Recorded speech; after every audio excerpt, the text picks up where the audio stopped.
Cette vidéo a fait le tour des réseaux sociaux. Une vidéo dans laquelle on voit deux petits garçons revenant de l'école essayant de traverser une rivière qui n'a pas de pont à travers un temps d'arbre pour essayer de regagner leur lycée. Difficilement, le garçon, l'aîné, ou le plus âgé en tout cas, doit prendre son petit frère avec de tels risques. Et ça, c'est un calvaire quotidien. C'est le quotidien de ces enfants-là et de toutes les populations de l'autre côté de la rivière. Cette vidéo a tellement suscité de l'émotion, des réactions de part et d'autre, à tel point que le nouveau président du Ghana, son Excellence John Mahama, a dû réagir personnellement. Il se dit éclairé par la situation et il a ordonné aux autorités locales et provinciales de tout mettre en œuvre pour qu'on soit établi sur cette rivière dans le plus bref délai. Pour moi, on pourrait, à travers cette vidéo, dire voilà l'importance des réseaux sociaux, voilà l'importance de la bonne utilisation des réseaux sociaux pour alerter, pour attirer l'attention, pour sensibiliser. On peut dire merci à ces deux élèves-là et aussi au caméraman qui a eu l'idée de filmer la scène et de la partager sur les réseaux sociaux. Grâce à eux trois, cette communauté pourrait vraiment être sauvée. Si un pont venait à leur être établi, ça va leur sortir de beaucoup de carrières. Même si on imagine chaque jour, matin et soir, au moins 2 fois dans la journée, ces enfants doivent traverser cette rivière en saison pluvieuse de cette manière-là. Quel calvaire quotidien. Et ça, ce n'est pas un cas isolé. Ça se passe dans la région est du Ghana. Ce n'est pas un cas isolé. Dans plusieurs localités reculées. C'est ce que beaucoup de populations, beaucoup de communautés vivent. Pas seulement au Ghana, presque dans beaucoup de pays. Dans tous nos pays, dans chaque pays, quand on va dans des zones reculées, on trouvera forcément ces genres de situations. Les zones où il est vraiment difficile d'avoir accès, pas de nous praticables. Presque dans chaque pays, il y a des communautés qui se sentent comme marginalisées, qui se sentent oubliées, abandonnées par l'État, par le gouvernement. Mais au moment des élections, chose curieuse, tu vas trouver qu'il y a des élus locaux, des personnes qui sont bien informées, qui savent qu'il y a des gens à tel endroit. Ils vont se dévoiler, ils vont faire tout ce qui est en leur possible pour aller là-bas, aller par le campagne. Et après, ils disparaissent. Ils oublient. Ils savent bien. Parce que cette situation, on ne peut pas dire que les autorités, les politiciens, en tout cas, ils sont bien au courant de ces situations. Que ce que les communautés dans les zones reculées, dominantes vivent, ils vont essayer peut-être de jouer aux hypocrites, de jouer aux personnes qui ne savent pas ou qui sont très sensibles. Mais en réalité, ils savent ce qui se passe.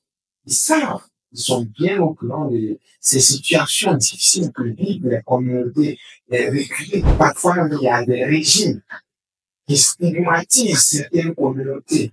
Comme quoi, ils ne ont pas voté, ils n'ont pas voté pour eux. Donc, on abandonne ces populations. Il y a parfois ça qui arrive. Donc, je pense que merci une fois encore au monsieur qui a eu l'idée, la brillante idée de filmer et de partager sur les réseaux sociaux.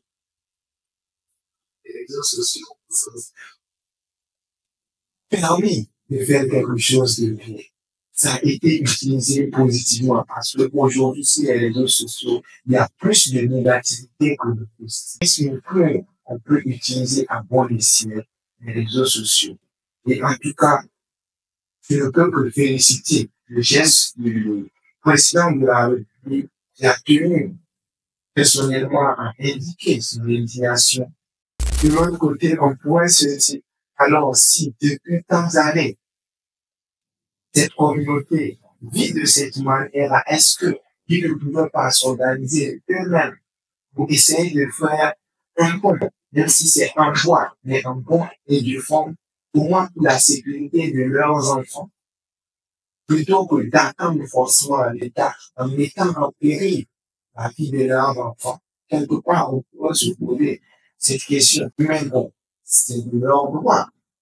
Ce n'est pas une obligation, même si ça aurait été plus prudent pour leurs enfants. Parce que traverser de cette manière à chaque jour, c'est trop risqué. Forcément, le danger va finir par arriver un jour. Et la qualité de l'eau, est-ce qu'on en parle? Parce que ça aussi, c'est un autre problème. On voit cette eau vraiment décolorée avec une couleur agressive. Ça, ce sont les conséquences du phénomène qui appelle au Ghana, Gamzé ou Gamzé, je ne sais pas.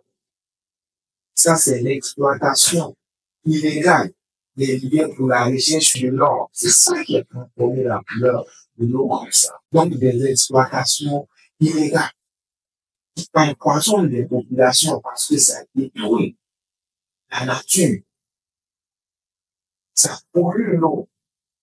Et à travers peut-être les produits chimiques que ces personnes utilisent, parfois dans leur richesse, ça empoisonne les populations. Sinon, cette rivière est dans un état pas possible.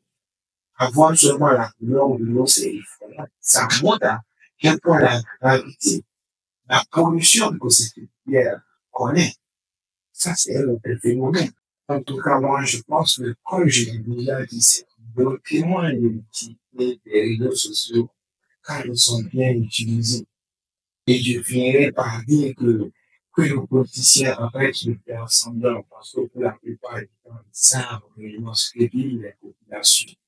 Et qui veulent, c'est juste seulement pour volonté de réagir. Donc, quand ces situations arrivent comme ça, qui revient quand je veux le marier, comme s'il était au moment de rien, ou comme si c'était quelque chose d'étrange pour eux, parce que à la base, ils sont très informés.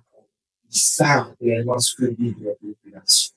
En tout cas, que cette histoire serve de leçon et ça révèle. Je pense que on peut apprendre beaucoup de choses de cette histoire. En tout cas, dites-moi, est-ce que vous avez été ému vous aussi quand vous avez vu cette vidéo circuler sur TikTok ou sur Facebook?